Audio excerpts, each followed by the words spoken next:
Support for the CivicSciTV network comes from readers, listeners, and viewers like you, and organizations such as the New York City Economic Development Corporation that works with local communities to create dynamic and accessible neighborhoods across New York City. Explore the network by visiting CivicSciTV.org. Mapping the global landscape of civic science by dissecting new insights from researchers, practitioners, and leaders in academia, government, for-profit, and nonprofit organizations. This is Questions of the Day with Fanuel Muindi. Previously on Questions of the Day. The life science or like the sciences, because it just feels that if you're not going to build a career out of it, there's no necessity to like learn anything. But that's not what Gen Space is about. You don't necessarily have to build a career out of it if you're just like really a tinkerer. So curiosity almost. Yeah, curiosity sparks this place. Interesting. So let's talk a little bit about what science are they able to actually do here? Yeah, so our programming falls into four main buckets. So we have public programs, which are often free or low cost and open to everyone. Well, everything we do is open to everyone. We have a membership program, so folks like Vanessa said can come and join a community project, which is community projects have some kind of common goal and common interest, and then over time, the group as a whole brings all of their skills and interests to the table to accomplish different things. So we have In many under-resourced schools, students often view scientists as distant and inaccessible, shaped more by media stereotypes than real-life connections. Letters to a Pre-Scientist was founded in 2010 to challenge that perception. What began as a small classroom project in rural North Carolina has grown into an organization that connects students with STEM professionals through handwritten letters, which is an accessible and personal way to build meaningful relationships. By humanizing scientists and demystifying STEM careers, the organization inspires students to imagine themselves as future innovators and changemakers.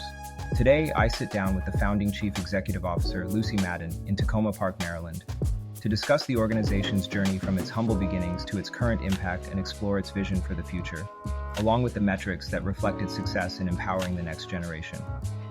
Lucy, thanks so much for doing this. Yeah, I'm happy we could finally make this happen. Yes, now take me back to 2012. You joined LPS. Why? So I had the opportunity to get involved when I was a very new teacher, and a colleague of mine at a different school said, I'm leaving to go pursue nursing. I don't have any students. I started this thing, and does anyone want to try it? I'm pairing my students with people who work in STEM so they can write letters to each other. And I thought, that sounds awesome. I will give it a try. And the first year, I was still trying to figure out how to teach and trying to figure out this program. But what I noticed right away was how engaged kids were when they were given the opportunity to speak to a real person. And they already loved science class. They already were like very excited about science class, but they weren't making connections necessarily. I wasn't doing a good job helping them make connections to like, you think this is cool from class, this is a job that you might be able to have in the future that's related. And the Pen Pal program just sort of made that so easy. It brought in expertise from so many different areas of STEM that I didn't have, and in a very authentic way gave kids the opportunity to talk to a scientist. And so I was pretty hooked from the beginning. Yeah. So it's been 12 years, right? And so Wow. you've seen it all. Tell us how has LPS changed over time, and then how do you pitch LPS now, right? Because you are now the founding executive director, right? Tell us, how do you pitch LPS to someone who doesn't know anything about your organization? Yeah, so the program itself has really not changed that much over time, and I think that at its most simple form, we run a year-long snail mail pen pal program that connects middle school students in low-income schools with a very diverse worldwide network of STEM professionals for a year-long letter exchange during their science class. So we partner directly with teachers. Our program happens during the school day, and we work with every student on a teacher's roster. And that allows us to work with kids who already think they're excited about STEM and kids who don't, who at the beginning of the year say, My teacher's making me do this. I don't really care. And I think that's a very unique and special part of our program that we try to include every single kid and make modifications as necessary so that they can each participate independently. And that, we've developed training and resources and curriculum, and we've grown, and, our network has grown over the years, but at the program's core, it's been the same since the beginning. And with the exception of the 1 year of the pandemic, which gave us an opportunity to test electronic letters, which is something people always ask me about. Why don't you use, it would be so much quicker, it would be blah, blah, blah. And overwhelmingly, everyone, students and the STEM professionals, wanted snail mail back after the pandemic. So let's pause there for a second, because it's a simple mail exchange, right, that's taking place over the year. Yep. How many are we talking about? So there are 4 rounds of letters. So the students write 4 letters, the STEM professionals write 4 letters, total of 8 letters. So it's about once a month once the program gets started throughout the school year. And each of the letters have a theme. So the first theme is the STEM career pathway. The second theme is the higher education journey. The third theme is overcoming obstacles. And the fourth theme is it's called reflect and inspire. It's a little bit more open because usually by that point in the year, they've developed some organic things to talk about. And so we try to strike this balance between making sure that each pair talks a little bit about each of those topics, but that there's a lot of agency from the student to bring up topics that they're interested in, or to kind of connect on, we both have a dog, or we both like to cook, or we both play video games, which contributes to this humanizing element that we're after, in addition to connecting students to careers that they might find interesting. Because I think that's the core mission also, right, to help students see themselves as STEM professionals, right? And in this program, for it to work, you have a lot of moving pieces. You have STEM professionals, of course, right? You have teachers that are in there as well. And then you have the students too. So how does that work? Let's talk about the scientists first. How do you get them to get involved? Yeah, so over the past 14 years since the program's inception, we have always been a remote organization. Before it was cool, before Zoom was cool. And so we rely heavily on this online community of people, which primarily was through Twitter at first, and now sort of growing through our online, other social media platforms, and through our mailing list. And many, over half of the STEM professionals that volunteer with us find out about our program from another STEM professional. So word of mouth is a big way that we spread the word. And so for the STEM professionals, to date, we've been very fortunate to basically always have more volunteers than students that we can take on. And people tell their friends if they like the program, and that's pretty much how we've built the network to date. I see. So you have more volunteers, more STEM professionals who want to get involved, but there are not enough students in a way. So what's going on there? So it's more driven by not our commitment to running the program at a certain quality level, and to just take on all of the teachers that are interested, or all the STEM professionals that are interested. We would have to sort of compromise the quality of the programming because of funding, essentially. So in 2019, we became a nonprofit organization, and in the summer of 2019, we had full-time staff for the first time. So we've been sort of testing what our unit of scale is since then, and we definitely think right now our unit of scale is this full-time program manager position, and so we can grow to work with about 1,500 more students and STEM professionals each time we can add a new program manager position. So we currently also have more interest from teachers than we can take on. And like I mentioned, we sort of partner directly with teachers instead of seeking out students specifically. But we're trying to grow our educator network as well, especially in rural communities in the U.S., to try to get the demonstrated interest from them to support getting additional funding. Because we don't charge schools for the program. The program is offered for free, and that's important to us as sort of an accessibility. We don't want cost to be a barrier to entry, and we want to make sure we're working in exclusively schools in low-income communities. And so we do all of our fundraising. That sort of dictates how many staff we can have, which dictates how many teachers we can work with. So it's a capacity problem almost, right? Because you don't want to go too fast also to be too big and you lose the quality, right? You want to maintain that quality. But is that kind of the goal? And I was going to get to this later about the vision here, but nationwide sort of network of classrooms, right, doing this? Yeah, I mean, so we've worked in 17 states already over the years, and some states we've only worked with 1 or 2 teachers in the state, but we've kind of tested the program in rural communities, in urban communities, in suburban communities, in places all over the U.S. And the past 2 years, we've had a formal external program evaluator. We've been trying to suss out, like, are there differences between our urban students and our rural students, our 5th graders and our 8th graders? And overall, we're not seeing huge trends. It seems like the program is relatively similar outcomes for our students, regardless of where they are in the country and sort of what setting their school is in.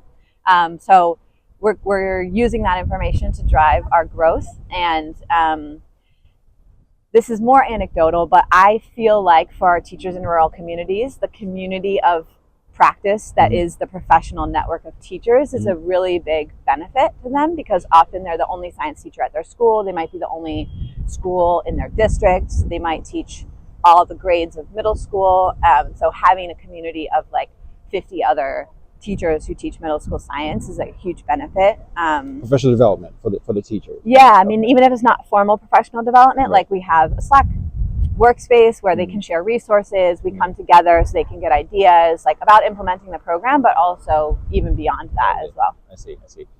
So let's just go through them. You mentioned the evaluator that came on board, right? Now we get a teacher's benefit. Great, right? What about the scientists? What are they telling you? What did the evaluator find in terms of their involvement and what they're getting out of this? Yeah.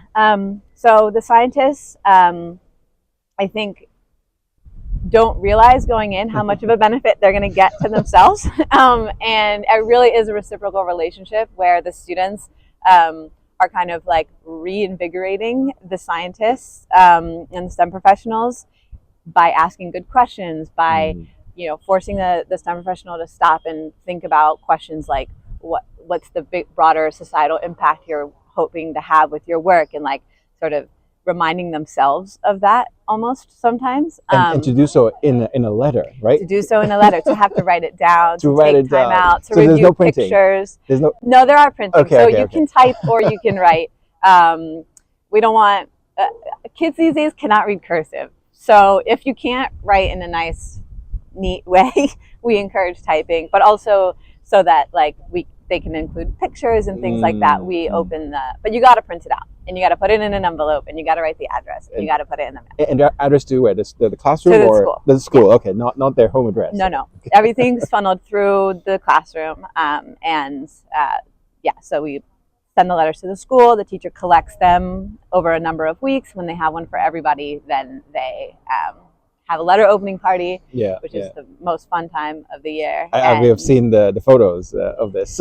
Yes, it's really cool to watch kids see something that was really uniquely made for them and get the opportunity to open that. That remains my favorite thing about this program, because I know what it's like to be in the classroom and have 110 students and how difficult it is to really differentiate for their interests, but also their needs in a way that's meaningful for every kid. And so that's a big focus of our program, is to sort of do that interest-based matching so that they have something in common to talk about, but also provide whatever accommodations are necessary, whether that's having the letter in a different language other than English if the student is still learning English, or asking the STEM professional to record themselves reading the letter if a student is struggling with a struggling reader, so that they can listen to it while they're following along with the words instead of having to ask their teacher, like, can you read this to me?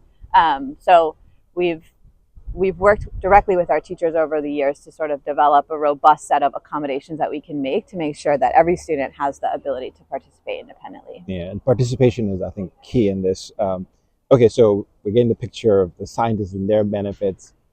What about the students themselves? So the program is localized to the middle school period of time, right? I'm assuming, of course, they move on. Yes. Tell us about what you're seeing, what students are telling you whilst in middle school, and after they leave, what do you do there? Yeah, so currently we do have 5th graders and we have a couple of high schools. Okay. But we are in the future, I think, going to narrow to probably 5th to 8th grade exclusively. Okay. And so really the goals for us of the program are increase students' awareness of STEM careers and humanize the people in STEM, and then inspire students to continue exploring their own STEM potential. And so those are the types of things we're measuring: students' sense of belonging in STEM, their interest in STEM, their knowledge. How many STEM careers can they think of? How many different tasks can they think of that somebody with a STEM job can do? And we sort of intentionally keep these terms very, very broad, and we encourage a very broad network of STEM professionals. So we're definitely not like having all kids match with a lab scientist in academia. Trying to like paint a very broad brush. Yeah. But so we do see, especially for our students who at the beginning of the year said that they were not interested in STEM, 25% of those students are saying that they are interested in STEM after. And so that after the year after the program. Okay. And that's a huge, I think that's a huge positive gain for us. Students who are already interested in STEM at the beginning of the year report that they, can sort of like an increase in their sense of belonging in STEM, and both groups say that they, can name more STEM careers. They can say more specifics about what people who have a STEM job or scientists do at work. Over a number of years, we used the Jaw Scientist test to get a picture of what students thought of, both like the work and the people. And we saw a lot of positive shifts from the beginning of the year to the end. One being at the end of the year, students drew female scientists way more often than at the beginning of the year. And about 75% of our volunteers are female. And so that was, likely due to that. And 70%, 75. Oh, wow. Okay. Of the STEM professionals are women. Yes. Okay. Which is a trend in nonprofit volunteer engagement. Sure. Is there something you want to change, or is it like... No, I mean, I think that it's important to portray. We don't do like identity-based or demographics-based matching. My but so I think there's benefits in both cases. If a boy student is paired with a girl STEM professional, it broadens their awareness. If a girl student is paired with a girl STEM professional, then maybe they start to see themselves more. I think there's cross benefits. But I do hope that our male STEM professionals do feel it's their duty to contribute to this work. They should step up, right? But yeah, so we see this trend of students drawing more female STEM professionals after the program, and then also drawing much more specific. So at the beginning, it's really what you would imagine. They're drawing chemists blowing things up in labs, using microscopes, wearing lab coats, across the board. At the end, they're drawing much more interesting, specific things, like a STEM professional outside collecting a sample at a volcano or underwater, like in an ocean. Right? Much more nuanced, much more specific locations, much more specific like tools that they're using. So sort of evidence that they're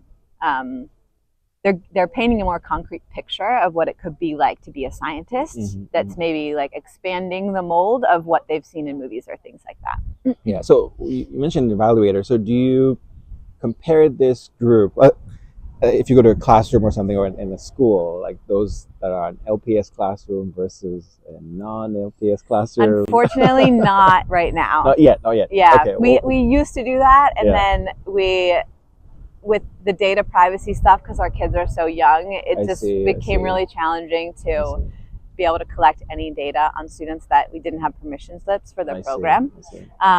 So right now we are comparing before the program to after the program. Yeah, within cohort comparison. Yeah.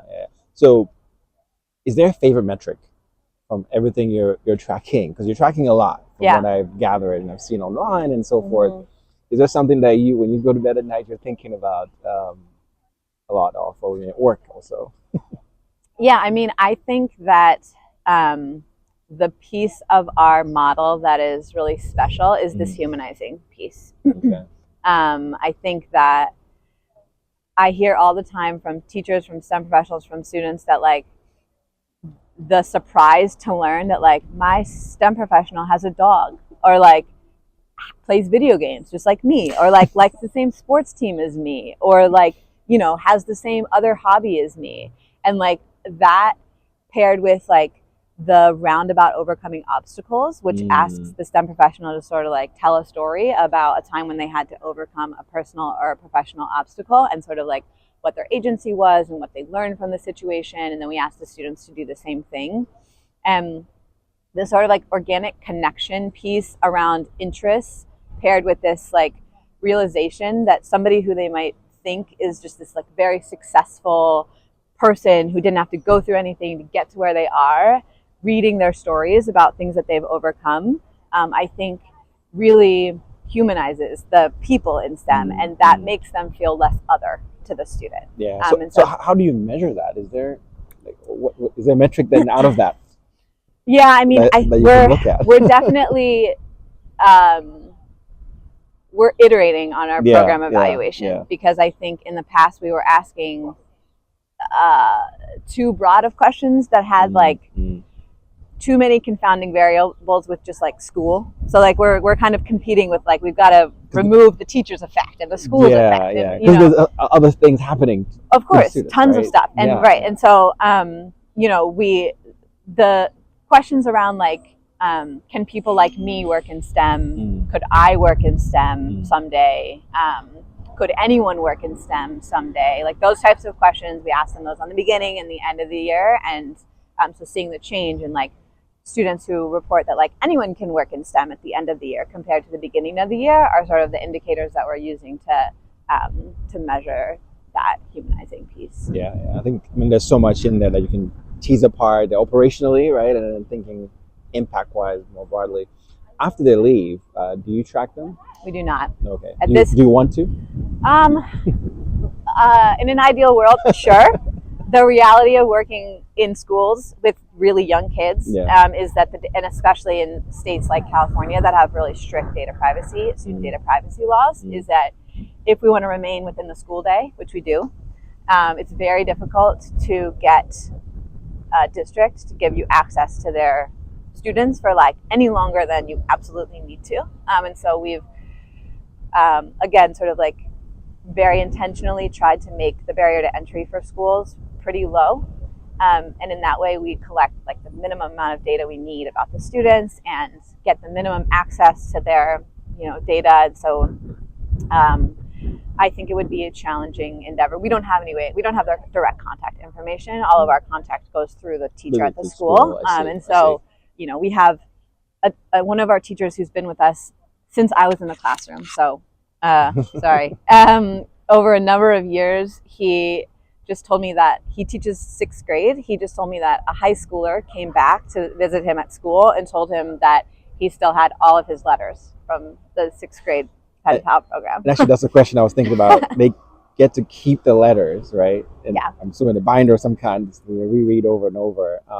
So it's interesting. You mentioned that the high schooler came back to the teacher, right? So maybe the teacher is a potential gateway to keeping in track. Anecdotally, like, of course. Yeah, right? Anecdotally, we have like evidence that they're definitely like treasured memories, and that they, you know, they feel inspired by this person that they've had the opportunity to talk with. And you know, maybe one day we'll find a more concrete way to measure that over time. But I think for us, if at the end of the year kids are thinking more expansively about STEM, both in the careers and the people, and they're not taking themselves out of the opportunity to explore STEM, that's really what we're going for. We don't want every kid to become a STEM professional, but we want kids to choose for themselves whether they want to become a STEM professional, and not have the lack of opportunity to know what it really means be the thing that sort of takes them out of the pipeline. Yeah, and it's a connection, right? You have the STEM professionals that are connecting, right, with young people. So we were talking offline earlier about training. So it's not like you're throwing these STEM professionals right in there, say, go for it, write these letters. What do you do to support them at the beginning and throughout the year? Yep. So the training is key, especially because our students are young, as I've mentioned, and a lot of STEM professionals have not recently practiced talking to 11-year-olds. And so we do have a mandatory virtual asynchronous training that we that takes about an hour to complete before somebody's eligible to participate in our program. So they register, they give us their information. A few weeks later, we send them a training. They go through the training, and then they become eligible to be a pen pal. And the training really focuses on a couple of things. It focuses on a very specific task, which is to write your work out in one sentence that is student-friendly and engaging. And so there's a whole workshop that we've developed about sort of removing jargon and finding ways to explain complex ideas that doesn't dumb them down, but provides them in an accessible way so that students can kind of latch on. And also making sure that the work descriptions are connected to something broader, right? Kids don't care about this tiny little whatever virus that they don't know, but if you can connect that to how it has impacts for improving people's health or something like that, then that's something that kids can latch onto. And so part of the training is this one sentence work description workshop. They have a chance to iterate with each other, and then they can get feedback from our team, and then they submit they have to submit this description when they register, and we give it back to them and we say, now you're going to work on this. Here's this workshop. That happens a lot, I'm assuming. Oh yeah. I mean, we expect that everybody is iterate. That's part of it. And so that we definitely, that's one of the first pieces of information that the student gets. And so it's a really important sentence to make sure that student doesn't go what? I don't get that. And then they're sort of this person is intimidating. So that's a big piece of the training. Then we also aim to sort of build the volunteers' sort of understanding of the education landscape. So they're working in schools. What are schools like these days? What are the challenges they're facing? Specifically, what are the common lack of resources that exist in low-income schools? To sort of build up their kind of understanding of why we are doing this work in this way. And then throughout the year, we're doing a lot of providing prompts, and we do a lot of annotated letters. So we ask our teachers to pick great letters, real ones that they've seen when they're walking around their classroom, and then annotate them. Tell us why is this a great letter? And then we turn those into blog posts, and we share those out so that the STEM professionals can, if they need ideas or if they're not sure how to word something, they can reference those sort of for inspiration. I think another piece of our training, which is maybe not exactly what you're thinking about as training, but we have these meet and greets. So we give the STEM professionals who are matched with a teacher the opportunity to meet the teacher virtually. Virtually, okay.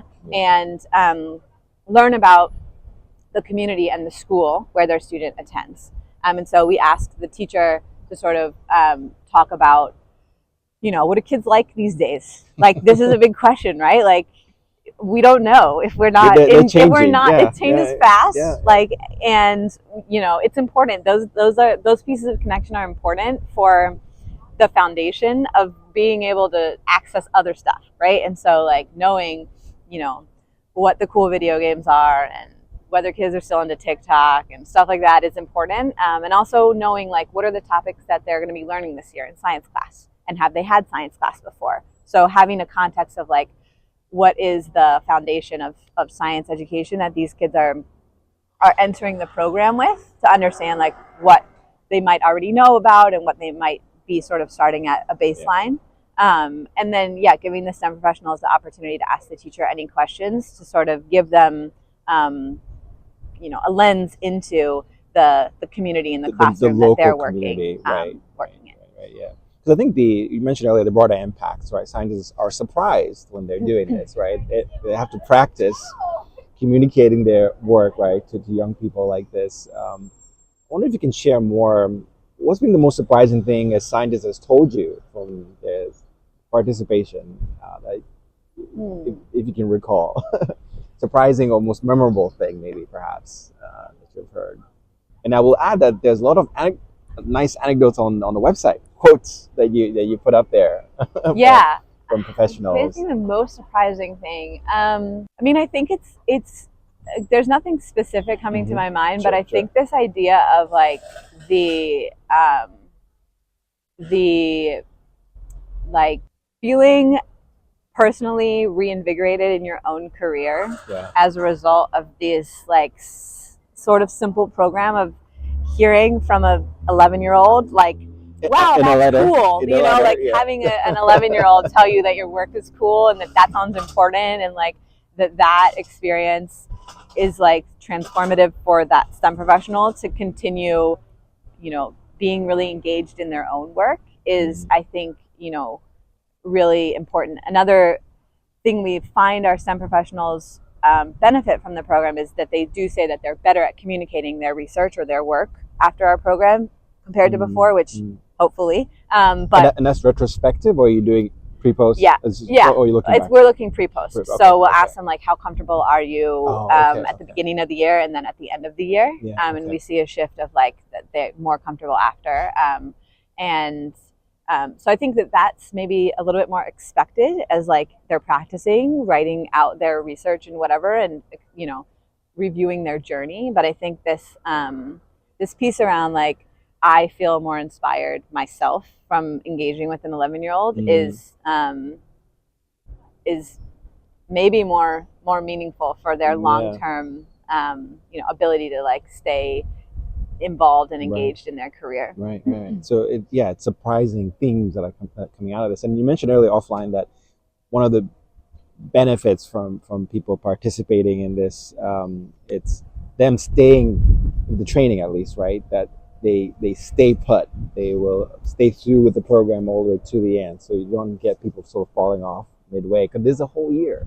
Yep. Right. It's a whole year. Yeah. Yep. And we have, we're very proud to say that over 98% of our volunteers start the program with the same student that they end the program with. So this year we're working with 3,100 students. And so we'll keep most of them with the same pen pal all year.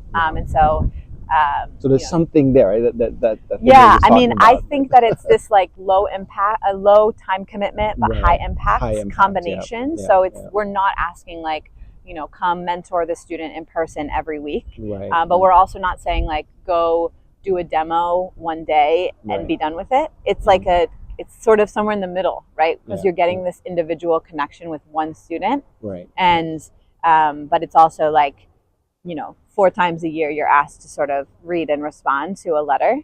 And so I think it's partially that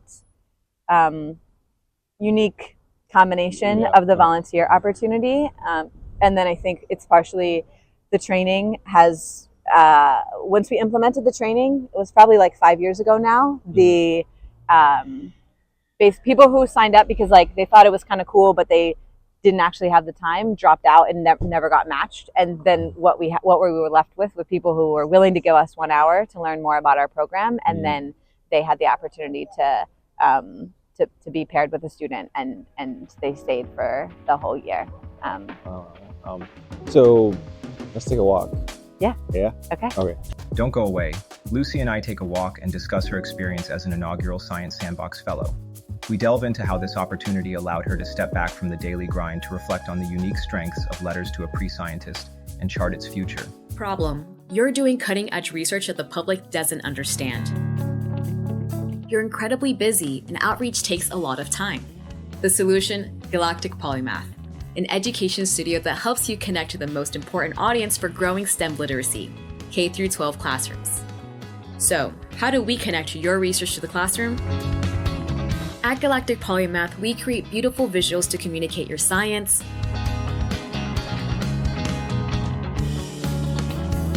design engaging lessons around your data,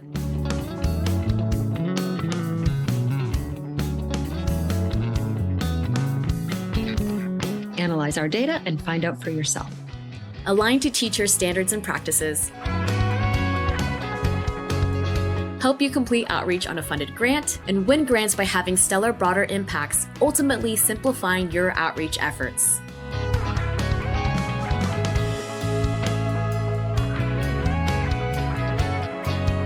Hire us. Let's turn your research into lessons that inspire. Real research, real people, real data, real careers, real learning. Find out more at galacticpolymath.com or email us at info@galacticpolymath.com.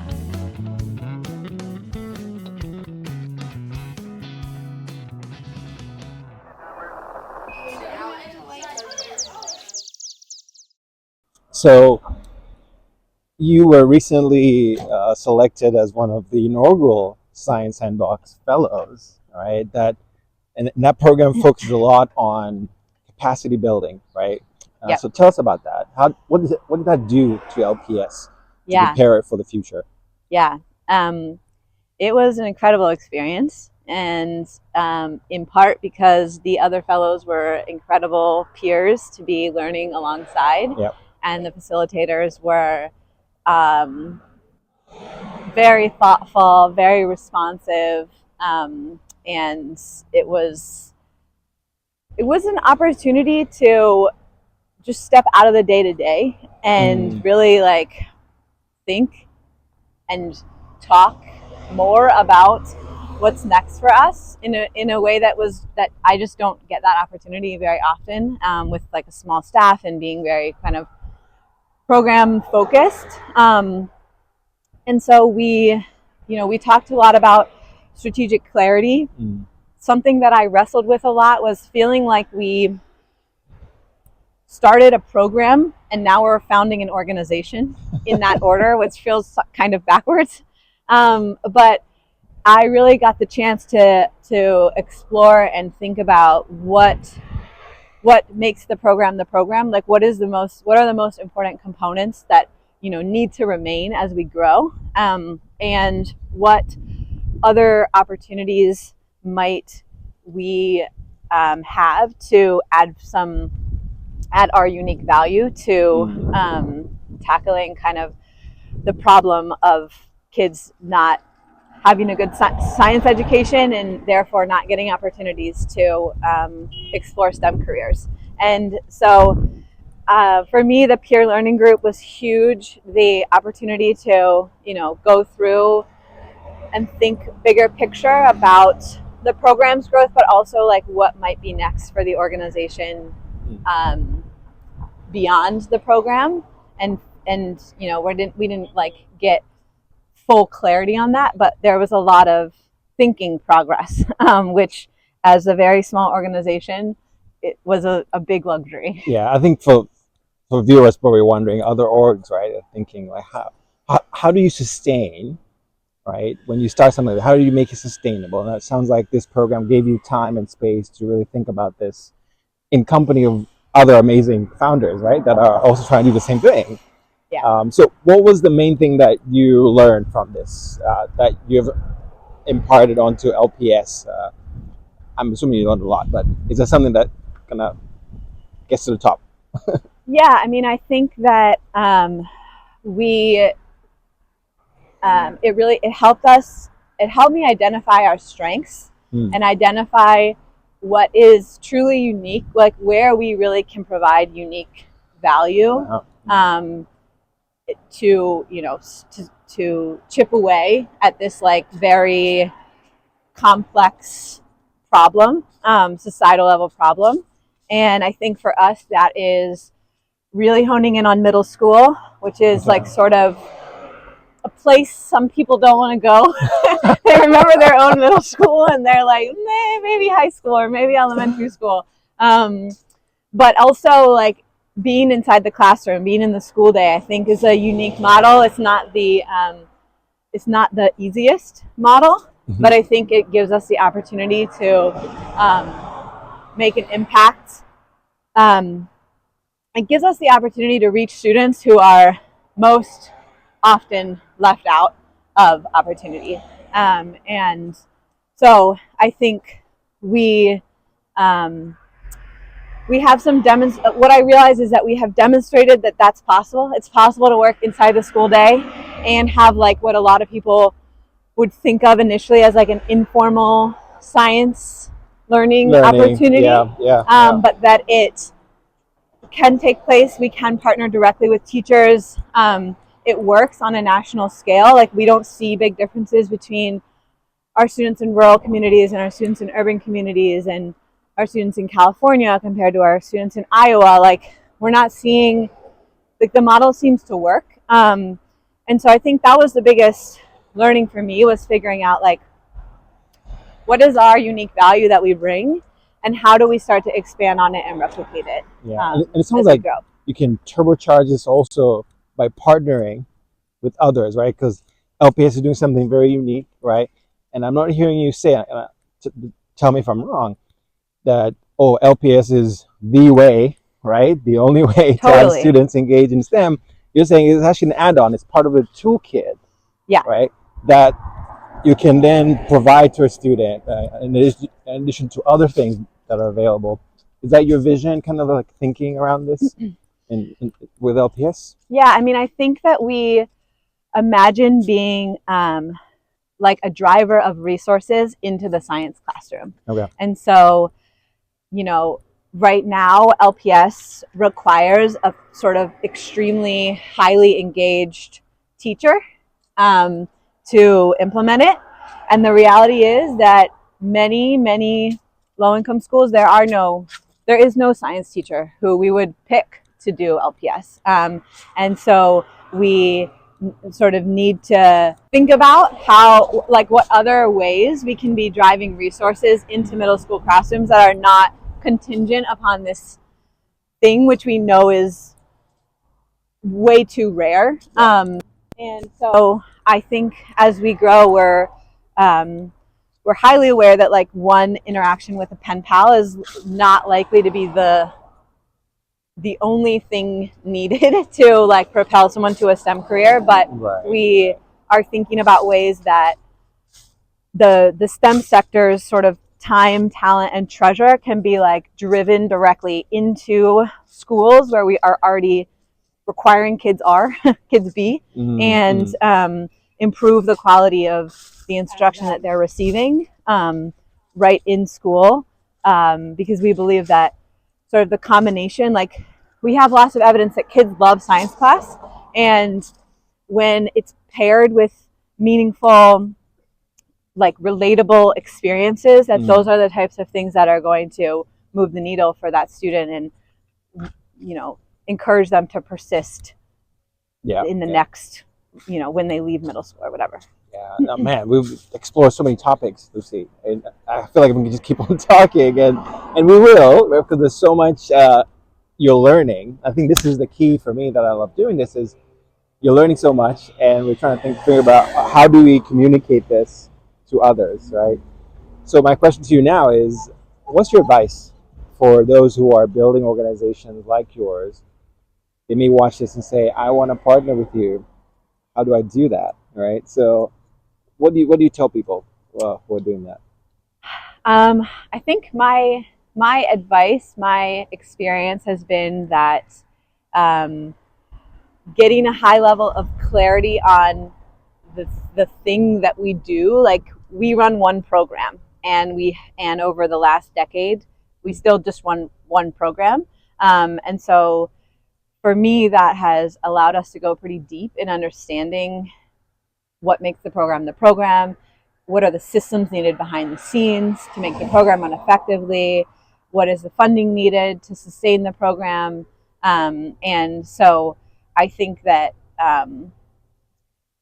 that working a lot on that at the beginning feels like it's now opening doors for us to think more broadly and figure out how this one thing that we now think is pretty good will play into kind of a system or like a set or like partnerships, and if people want to partner with us, then that's amazing. And they should just reach out to me, and we can talk. But I think that partnerships is definitely like a strategic avenue that we'll be pursuing as we start to narrow and figure out where we play and where we fit and where our value is greatest, recognizing that we're going to need organizations and people both to work with kids that are younger than ours and to work with kids that are older than ours to kind of more comprehensively support and the close whole the gaps of that. So I would welcome people to reach out to me, and I appreciate this opportunity to chat with you. Yeah. So watch this space, right? Watch this space until we meet again soon. Yes. Sooner versus later. Hopefully soon. That was Lucy. Thank you.